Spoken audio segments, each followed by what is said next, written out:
Que a paz do Mestre Jesus esteja em nossos corações. Vamos refletir um pouco hoje sobre o capítulo 21 do Evangelho segundo o Espiritismo.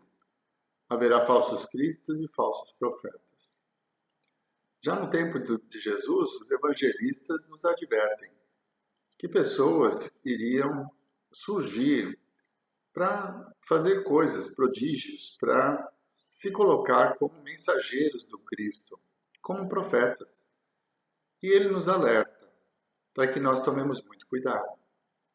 Conhece-se a árvore pelo fruto. Uma árvore boa não pode dar maus frutos. Uma árvore má não pode dar bons frutos. Essa é a frase trazida pelo Cristo. E que haverão falsos cristos e falsos profetas que farão muitos prodígios e enganarão até aqueles escolhidos. Muito bem. Nós vamos trazer essa mensagem do Cristo para os nossos dias. Quando Jesus nos adverte para que nós olhemos os frutos, ele está se referindo às atitudes, às ações desses mensageiros de Deus, que são os profetas, né? O que são profetas? São mensageiros de Deus que vêm até nós para nos ajudar a aprender e evoluir. Nós todos fomos criados simples e ignorantes, e ninguém aprende sem um professor. Os profetas são os professores, espíritos mais evoluídos, que encarnam entre nós e que vêm nos ensinar o caminho para que possamos encontrar a felicidade para a qual nós todos fomos criados. E para que nós sejamos plenamente felizes, é preciso que deixemos de ser ignorantes. Por isso a necessidade de professores.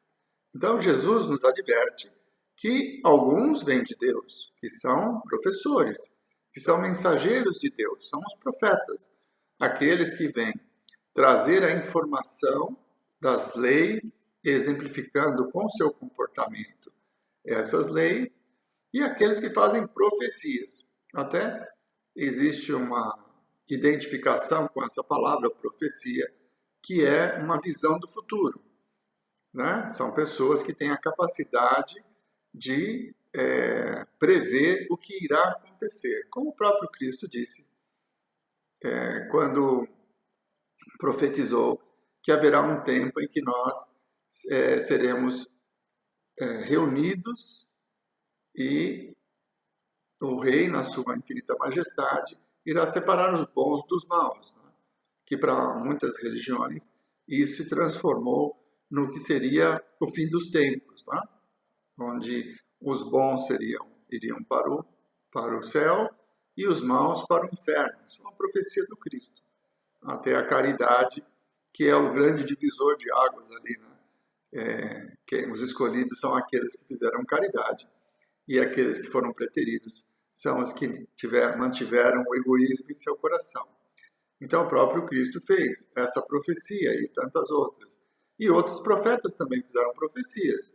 Alguns, centenas de anos antes da vinda do Cristo, já profetizaram que Deus enviaria o seu Filho, que enviaria o Messias, o Salvador. É claro que a religião judaica imaginava que o Salvador seria um judeu poderoso, que iria submeter todas as nações ao domínio judeu. Mas isso é outra história. Né? O Cristo é realmente o Salvador, ele esteve entre nós para nos ensinar o caminho, para que nós possamos nos libertar das paixões, para nos libertar do sofrimento que esses sentimentos ainda enraigados em nós nos trazem. Então, o exemplo do Cristo, com toda a sua doutrina, ele veio para nos libertar de nós mesmos, porque somos nós os causadores da nossa própria infelicidade, quando temos dificuldades de aceitar a vontade do Pai. Então, como eu disse, profetas são mensageiros de Deus que estão entre nós para, como professores, nos ajudar. E alguns fazem as profecias, né? Prevendo o futuro, como fez o próprio Cristo e tantos outros profetas que caminharam antes da vinda de Jesus. Atualmente, os novos profetas são aqueles que organizam as religiões. Então, religião significa religar a Deus. E muitas pessoas ligadas às instituições criaram instituições para realizar essa religação, para nos aproximar de Deus. Então, são profetas também, profetas modernos, que fazem esse trabalho de nos aproximar do Pai. Como que nós vamos nos aproximar do Pai? Através da prática do Evangelho, através da compreensão, da interpretação da mensagem do Cristo e da interiorização de seus conceitos na nossa própria existência. Então é preciso que nós tenhamos essa consciência, que para que consigamos deixar de ser ignorantes, é preciso o estudo, a busca do conhecimento. Mas não adianta nada só buscar, é preciso praticar também. Quando nós interiorizarmos o Evangelho e o transformarmos na nossa norma de conduta, então seremos mais felizes. Os profetas, eles vêm para nos ajudar nesse sentido.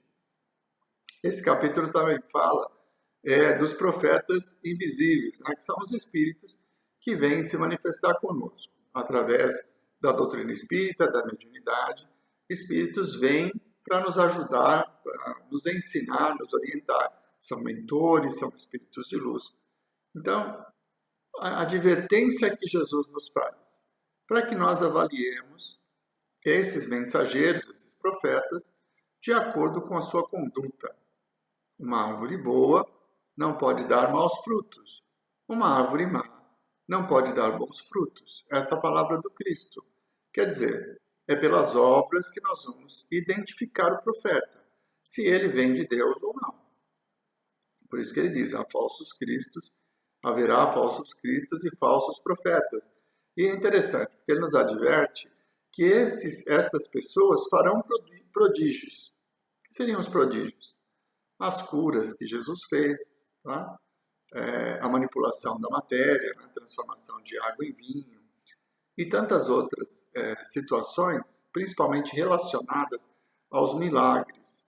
Porque ao longo do tempo, a religião cristã foi absorvendo alguns conceitos voltados para a importância de Jesus. Então, ao invés de valorizar os seus ensinamentos, a sua conduta moral, os exemplos que ele deu nas inúmeras situações pelas quais ele passou, as instituições valorizaram muito os prodígios, que eram fenômenos mediúnicos, né? Jesus como médium de Deus, né? Conhecedor de toda a natureza, um Cristo, ele tinha essa capacidade de manipular a matéria, isso trazendo curas físicas, fazendo transformações da água em vinho, apaziguando tempestades, controlando os ventos. Então, todo esse processo, esses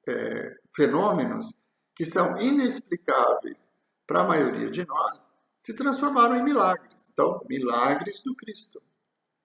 Mas, na realidade, Jesus, com o conhecimento que tem, ele conseguia fazer isso, manipular. Até tem uma questão no Livro dos Espíritos, onde Kardec pergunta se os elementos da natureza são controlados pelos espíritos. E a resposta dos imortais é que sim, que espíritos mais materializados, né, quer dizer, não são espíritos superiores ainda, são espíritos mais materializados, eles interferem nos acontecimentos climáticos, né, nas funções da Terra. Então, quando Jesus ordena ao vento que pare naquela memorável passagem em que ele está dentro do barco e os apóstolos ficam apavorados porque a água começava a entrar no barco e eles ficaram com medo de morrer, e Jesus dormia calmamente. Naquela célebre passagem, quando Jesus é despertado, ele diz, né, vocês não têm fé, e ordena que o vento cesse e que a tempestade se vá. É a ascendência do Cristo, desse espírito puro, de extremo conhecimento, de evolução, diante dos outros espíritos que controlam as coisas da natureza. Né? Como disse no Livro dos Espíritos, são espíritos ainda inferiores, espíritos que são mais materializados. E diante da autoridade moral e amorosa do Cristo, eles obedeceram. Então, não são milagres, porque o conceito do milagre seria a ação divina mudando as suas próprias leis. Se nós entendermos que estamos neste mundo para evoluir, e a cada um de nós é dado segundo as nossas próprias obras, todas as situações que a vida nos apresenta, elas estão relacionadas com as nossas atitudes, com a nossa necessidade, principalmente com o nosso merecimento. Então, o milagre, o conceito de milagre, seria interceder em algo que seria o resgate, uma doença, uma dificuldade financeira, que é uma situação que nos foi oferecida pela misericórdia de Deus, para que nós pudéssemos evoluir e aprender. Uma intercessão direta modificando essa situação seria derrogar a própria lei. Então, o milagre, no conceito que existe, em que a pessoa tendo fé, orando a Deus, teria os seus problemas resolvidos, sem esforço, que esse é o conceito do milagre. Então, isso seria derrogar a própria lei divina e natural, que nós entendemos que o Pai, Criador perfeito, onipotente, onipresente, não iria derrogar a sua própria lei para privilegiar este ou aquele, porque demonstram acreditar mais nele do que outros. Seria um processo de injustiça. Quer dizer, onde há privilégio, sempre vai haver injustiça, porque aquele que é privilegiado, ele tem vantagens em relação a todos os demais. E isso extinguiria o conceito de que Deus é infinitamente justo, bom e misericordioso. Então, esse conceito do milagre trazido e utilizado pelas religiões cristãs, com o objetivo de atrair os seus fiéis, então vocês venham para a igreja que nós vamos resolver o seu problema, esse conceito, com o conhecimento espírita, ele vem por terra. E aí nós temos que avaliar se essas pessoas que estão conduzindo outras pessoas nas diversas instituições religiosas, qual o bem que elas estão fazendo. Por isso que Jesus nos adverte, conhecereis a árvore pelo fruto. Então, uma árvore boa vai dar bons frutos. Uma árvore má não pode dar bons frutos. Uma árvore boa não pode dar maus frutos. Essa é a literalidade do Evangelho. Então, dentro dessas pessoas que representam Deus na Terra, como seus sacerdotes, como seus profetas, quais são as suas ações? Quais são as suas intenções? O que efetivamente elas estão oferecendo em nome de Deus? Porque a busca do milagre seria o caminho mais curto para resolver nossos problemas. Uma derrogação da lei de causa e efeito. Então, eu sou responsável pelo problema que eu estou vivendo, pela doença pela qual eu estou passando. É minha responsabilidade, porque Deus me dá segundo as minhas próprias obras. E quando eu tenho fé, que eu imploro a Deus, e Ele vem e retira a doença, que é consequência dos meus erros, Ele estaria derrogando a própria lei. Mas esse é o conceito de milagre. Mas Jesus fez isso. Existem inúmeros casos descritos na Bíblia em que Jesus curou as pessoas, retirou delas a doença. E nós, para entendermos bem isso, precisamos relembrar o que Jesus dizia cada vez que curava alguém. Ele dizia assim: a sua fé te curou, vá e não peques mais. A presença do Cristo, o envolvimento do conhecimento trazido pelo Evangelho, traz transformações íntimas inegáveis. Se nós observarmos os primeiros cristãos, no período pós-crucificação, em que o movimento cristão foi ganhando vulto e milhares de pessoas se interessavam por essa doutrina consoladora, que é o Evangelho do Cristo, nós vamos perceber que o comportamento daqueles primeiros cristãos era muito diferente do comportamento dos cristãos atuais. Eles acreditavam na presença do Cristo e praticavam os seus ensinamentos. Tinham uma sede do consolo e do amor do Cristo a ponto de colocar a própria vida em risco, muitas vezes perseguidos por hebreus, por judeus, né, por Herodes, e mais tarde por Roma, por Nero principalmente, que colocou a culpa nos cristãos do incêndio que ele mesmo provocou em Roma. E a partir dali, muitos cristãos foram sacrificados nos circos, né, nos festejos romanos, né, se é que podemos falar desta forma. Quando Jesus realizava uma cura, ele curava primeiro o espírito. Se o espírito absorveu a mensagem que ele trazia, amorosa, se arrependeu dos seus próprios erros, se ele tem a intenção de mudar o seu próprio comportamento, então ele não precisa mais da doença como remédio para que ele se transforme. A própria presença do Cristo já realizou essa transformação íntima que é necessária para que nós, resgatando os nossos erros, possamos nos tornar pessoas melhores. Então, por isso que Jesus dizia, a sua fé te curou. Por quê? A presença dele, a fé nas suas palavras, a confiança nos seus ensinamentos, no seu amor, e isso provocava uma transformação íntima. E Jesus, com a sua evolução, era capaz de ver no perispírito daquele ser a transformação ocorrida. Então, a cura física, como consequência da cura do espírito. E aí Jesus dizia, vá e não peques mais. Quer dizer, aprenda com os próprios erros. Você está arrependido e já realizou o resgate que era necessário. A doença já trouxe a transformação íntima e moral a qual ela foi introduzida no seu corpo. Então, se isso já aconteceu, então eu vou te curar, mas não peques mais. Aprenda com os erros. Se mantenha saudável. Então, a cura é do espírito. A consequência é a cura física. Isso também acontece nos trabalhos mediúnicos relacionados à cura, onde médiuns de cura realizam cirurgias e fazem tratamento, a fluidoterapia, né, que é o passe, a água fluida, que é distribuída nas casas espíritas, todas têm a intenção de curar, de tornar a nossa vida mais leve. As cirurgias mediúnicas são realidade. Muitos e muitos relatos de pessoas que encontraram a cura já estando desenganadas pelos médicos e encontraram a cura, mas porque houve a transformação do espírito.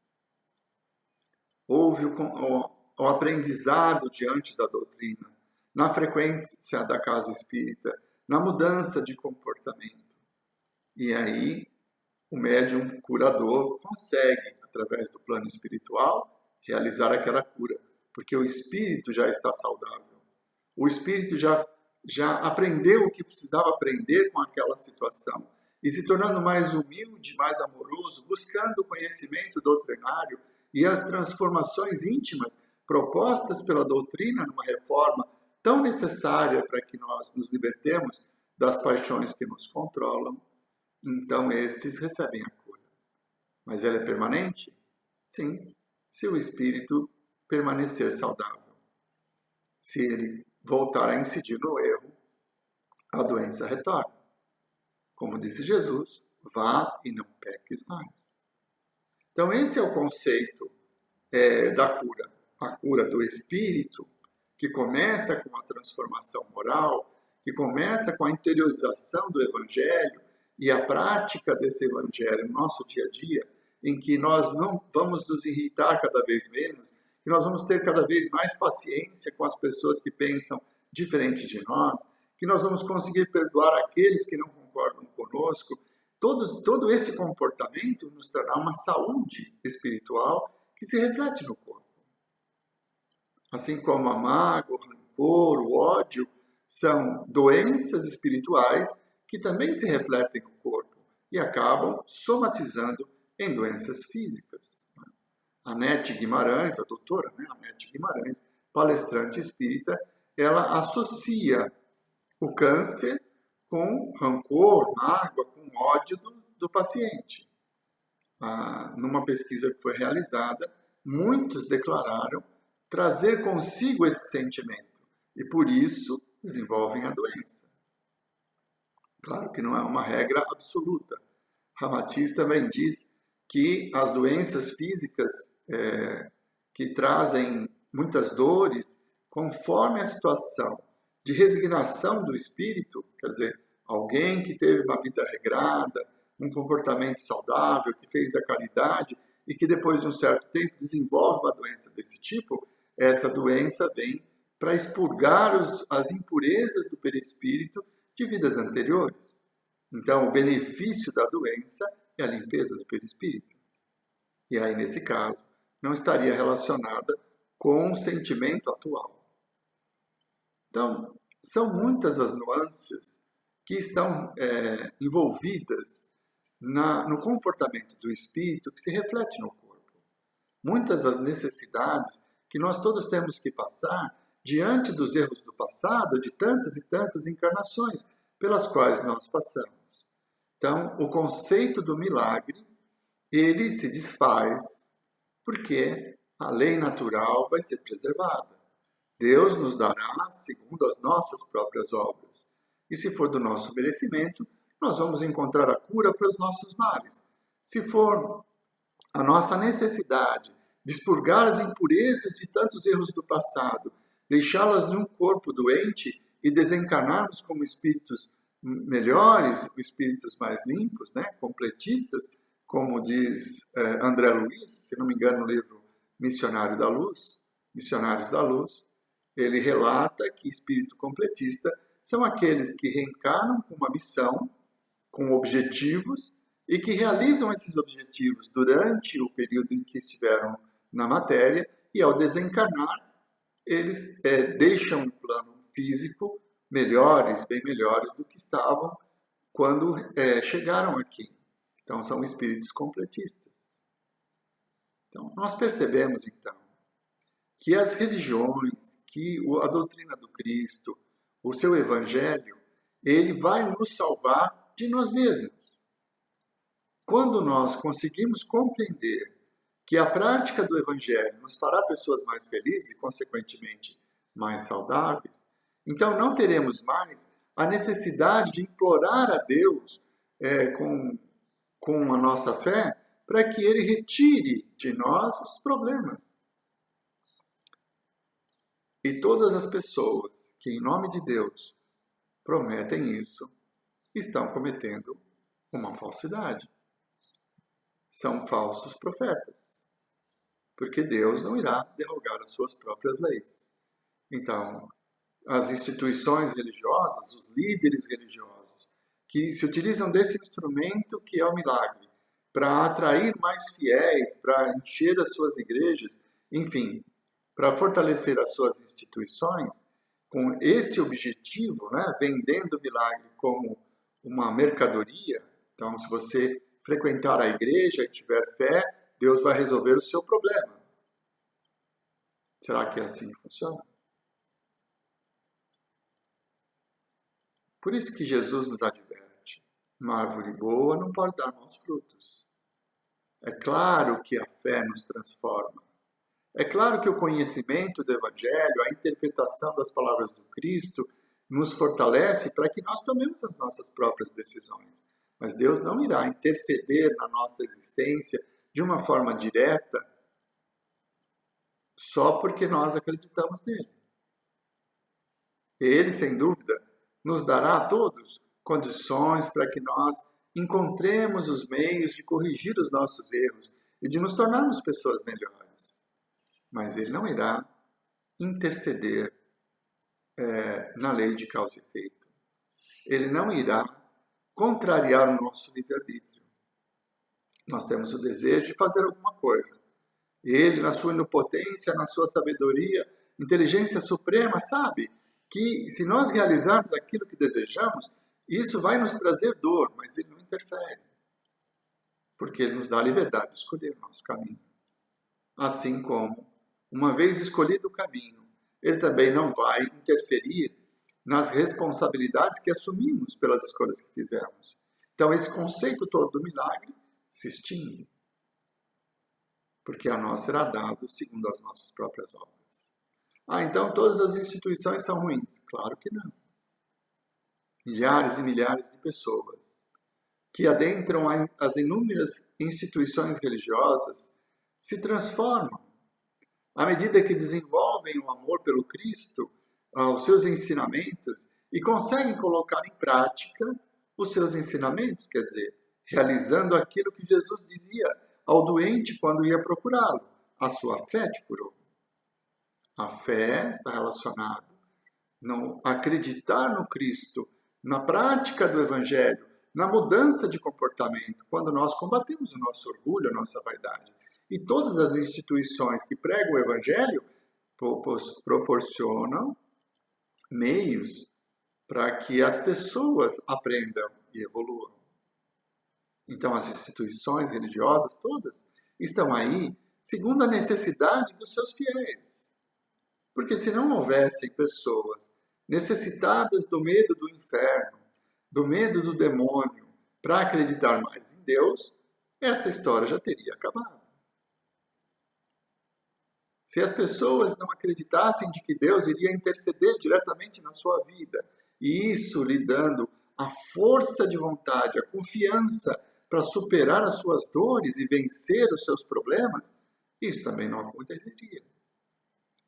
Então, por mais que nós queiramos aqui falar sobre as pessoas que, em nome de Deus, oferecem algo que eles não têm o poder de cumprir, o conceito do milagre, né, dessa intercessão divina, direta e que privilegia uns e outros, né, alguns dessa instituição, outros de outra instituição, por mais que aparentemente nós estamos combatendo esse tipo de instituição e os chamando de falsos profetas, nós precisamos sempre avaliar os frutos que isso rendeu. Quantas pessoas que ingressaram na instituição religiosa e por temor ao demônio abriram mão do vício do álcool, do tabaco, das drogas?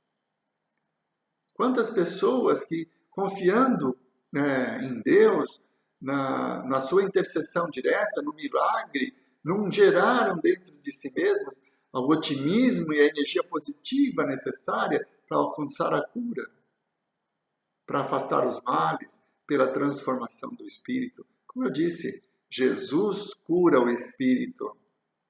E a consequência da cura do espírito é a recuperação do corpo. O Evangelho tem esse poder. Então nós não podemos julgar as instituições. O que nós precisamos é ter cuidado com o objetivo dessas pessoas que, em nome de Deus, acabam realizando muitas coisas. Um caso extremo, nós tivemos há muitos anos, acho que há mais de 10 anos atrás, bem mais de 10 anos atrás, um religioso que reuniu um grupo de pessoas, fundando uma igreja, vamos chamar de igreja, e que, depois de um certo tempo, as pessoas doaram todos os seus bens para aquela instituição e ele os levou ao suicídio. É um caso muito antigo, mas muito famoso. Quer dizer, a pessoa que tira a própria vida, induzida pela fé, imaginando que este ato vai levá-lo direto ao paraíso, a pessoa que foi induzida a isso, ela foi enganada. Porque nós sabemos que ao desencarnar, nós não vamos mudar do quem somos e que o paraíso esperado é um estado de consciência, uma consciência tranquila daqueles que conseguiram realizar suas tarefas e cumprir o seu papel. Então esses vão viver no paraíso. O que é o paraíso? A felicidade íntima, de uma consciência tranquila, sem remorsos. Então, o aqui foi oferecido àquelas pessoas que se suicidaram coletivamente, todos foram encontrados mortos. naquela instituição. A expectativa deles é que eles iam para o paraíso após esse ato. E a realidade é que eles foram para o Vale dos Suicidas. Claro que eles tinham a atenuante de terem sido enganados, mas a escolha final sempre é nossa. Então nós precisamos perceber, prestar atenção naquilo que nos está sendo oferecido. A pessoa, aquele médium, curador, ele vai curar todas as doenças de todas as pessoas. Não é assim. A cura começa dentro. Quando nós nos transformarmos a ponto de não necessitarmos mais da doença para a nossa transformação, então ela poderá ser retirada. Mas se ela não cumprir o seu papel, nós vamos continuar com ela. Até que aprendamos a resignação diante da vontade do Pai. Até que aprendamos a agradecer ao Pai pelos momentos que vivemos, mesmo diante da dor, da doença que nos visita. Porque a nós é dado segundo as nossas próprias obras. Então, quando Jesus nos adverte sobre que nós olhemos a árvore, que percebamos pelos frutos se é uma boa árvore, é esse o conceito que precisamos ter. Aquela pessoa que está, em nome de Jesus, em nome de Deus, oferecendo milagres, oferecendo as facilidades da vida, a riqueza e sucesso, até tem algumas propagandas nesse sentido, né?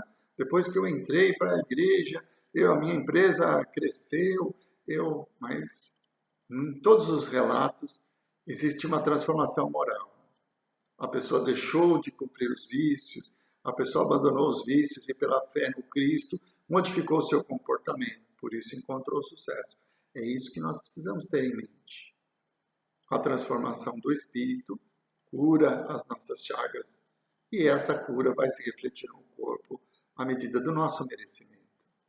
Então, é preciso ter esse cuidado de observar se aquelas pessoas estão fazendo o bem. Elas fazem a caridade, elas distribuem a cesta básica.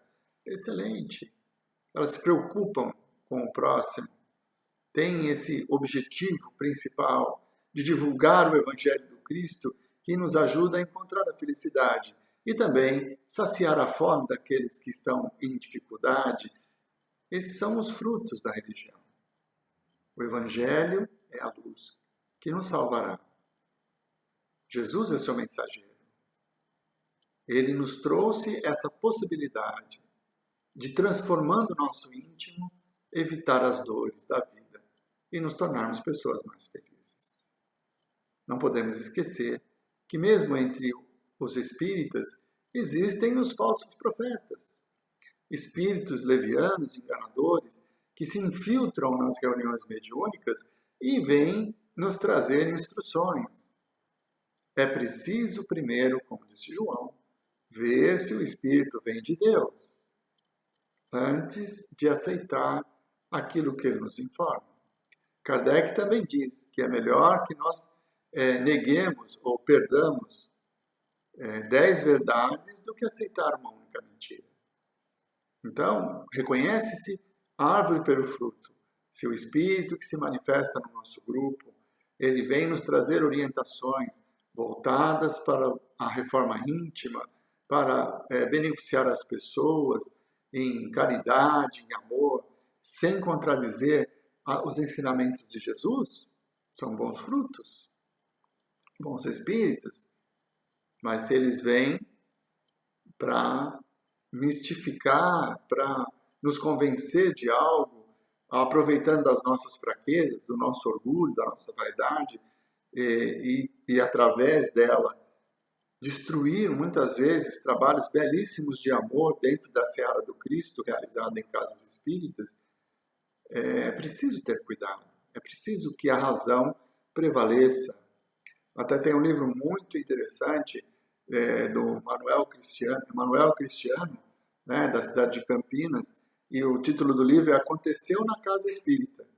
E justamente ele descreve um grupo de espíritos obsessores que invadem a casa em diversos segmentos, se aproveitando das fraquezas e imperfeições que todos nós possuímos, né?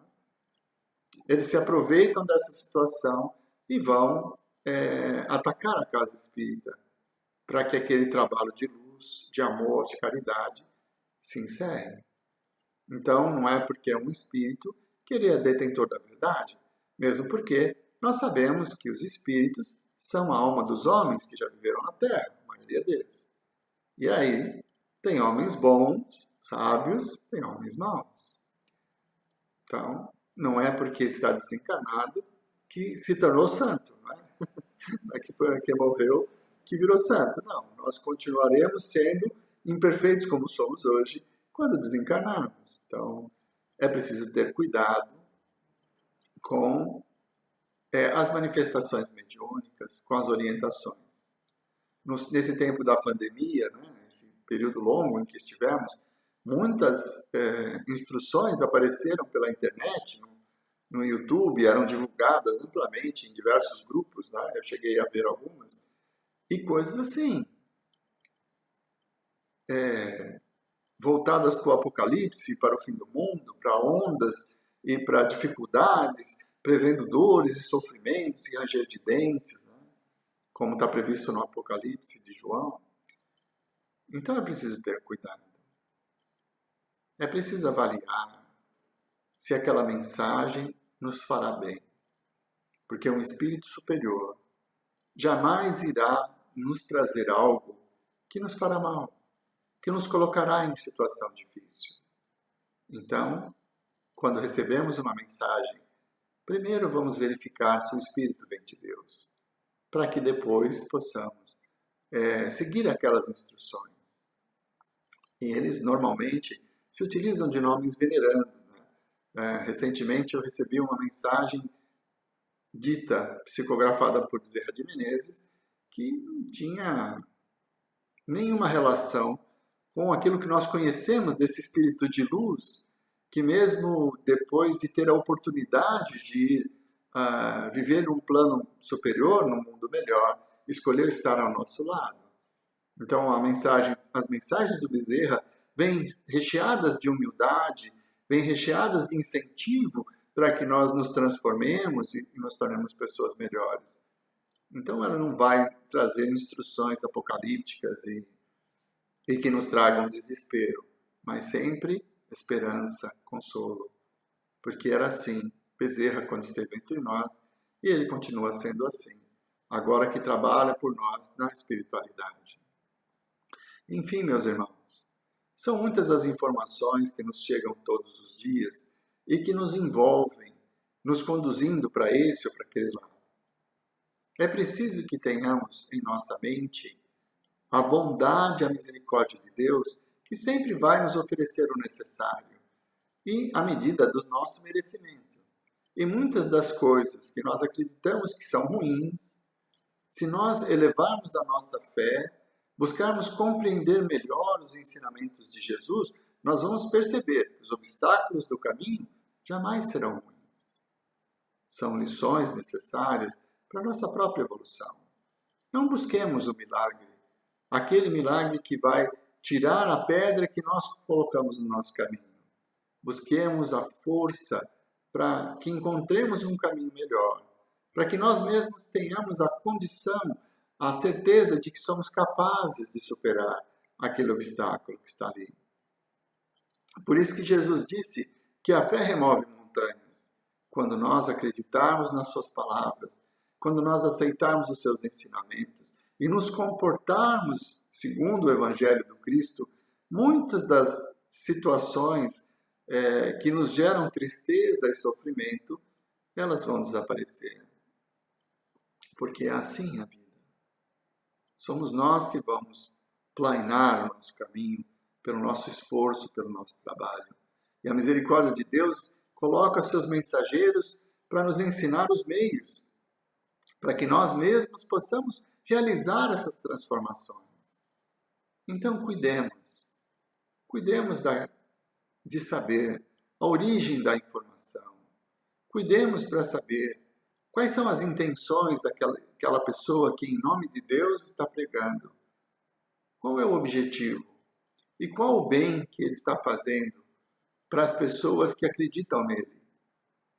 Está libertando as pessoas do vício, está aproximando as pessoas do Evangelho do Cristo, está tornando pessoas melhores, mais amorosas, caridosas.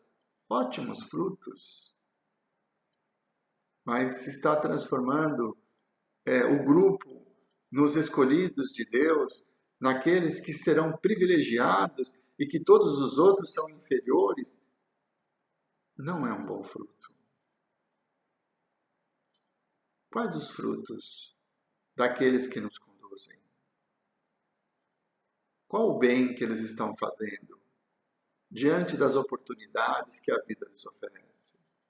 Tendo o poder de comover multidões, de levar o Evangelho a milhares e milhares de pessoas através dos canais de televisão, dos grandes templos, em que o Evangelho é amplamente difundido e mostra o caminho para que milhões e milhões de pessoas possam se libertar das paixões e, acreditando no Cristo, mudar o seu próprio comportamento. Esse é o bom fruto. Qual a intenção? Não importa. Mas será um verdadeiro profeta de Deus, aquele que consegue ajudar as pessoas a se tornarem pessoas melhores, sem sectarismos, sempre pregando a caridade e o amor ao próximo, que é a lei, que nos liberta e nos leva à felicidade. Que tomemos cuidado, meus irmãos, com os falsos cristos, com os falsos profetas, e que nós tenhamos em mente a convicção de que Deus nos dá, segundo as nossas próprias obras. E se nós fizermos o melhor ao nosso alcance e tivermos o merecimento, a cura virá.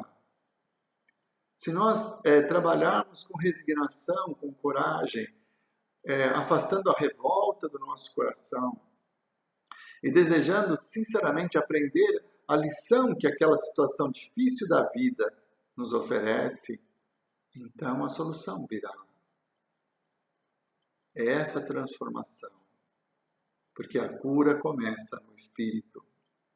Ela vem de dentro para fora. E o nosso corpo reflete as doenças do espírito, seja dessa encarnação, seja de encarnações anteriores.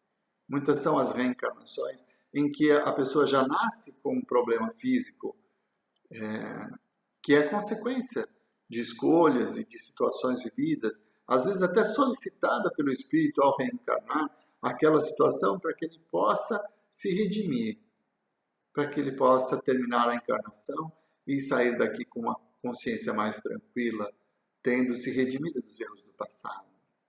Isso me lembra uma passagem do livro Céu e Inferno, na segunda parte, onde há uma série de descrições de situações, né?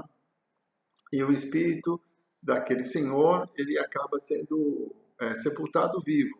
Ele teve uma crise e confundiu, acharam que ele estava morto e ele não estava.